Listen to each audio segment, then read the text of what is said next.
pergunta dá-lhe clavo de cabeça sobre a hora que bota wak e maneira que nós nos discussão na país aqui bota wak cultura gente tem num ponto de vista então não está abrir para wak outro tem cara não está abrir para diálogo de verdade não está abrir para escuta pensa promete culpável então me quer e não nos me se vai como povo ora que botem tópico assim importante maneira é tópico de matrimônio que toca assim profundo de uma maneira que gente está wak vida em filosofia de vida cara bom filosofia de vida é muito importante para como está move de realidade que você move como você move do mundo como você interactuar com o cidadão que é algo muito importante. Tem gente que bagateliza isso aqui. Não, a economia é mais importante. Não, tem outro tópico mais importante que isso aqui. Então, não lubida que o tópico aqui é muito importante para muita gente no país aqui. Que é começa a vir tempo para nós tomar outro na sério, para nós respeitar outro, para nós começar a escutar outro.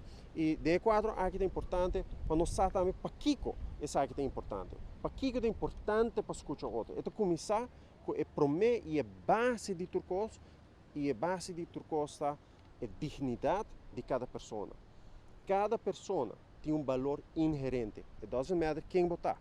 It doesn't matter onde você nasce. It doesn't matter que você tem background, boa raça, boa religião, boa sexo, boa orientação sexual. It doesn't matter. Você como ser humano tem um valor intrínseco. Você como ser humano tem um valor que você não pode medir com placa. Você não pode medir com riqueza do mundo aqui.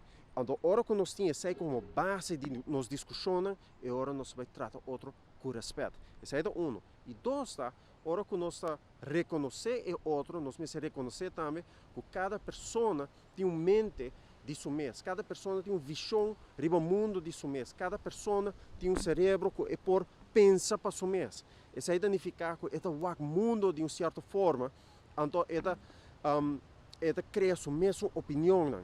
E a base de opinião é mesmo por tomar decisão para si mesmo. Isso é muito importante. Com gente que tem capacidade para pensar, também por ter capacidade para dar uma forma na sua vida. Aqui surge uma dificuldade grande sobre vamos ser tem liberdade para dar conteúdo na mesma vida, mas no mesmo momento nós juntos de uma comunidade e com nós damos uma forma na nossa mesma vida com nós quer tendo conta que o outro tem uma sociedade. Então, para nós lograr isso aí, nós precisamos conversar com o outro, nós precisamos dialogar com o outro. E mais importante que tudo, nós precisamos escutar o outro.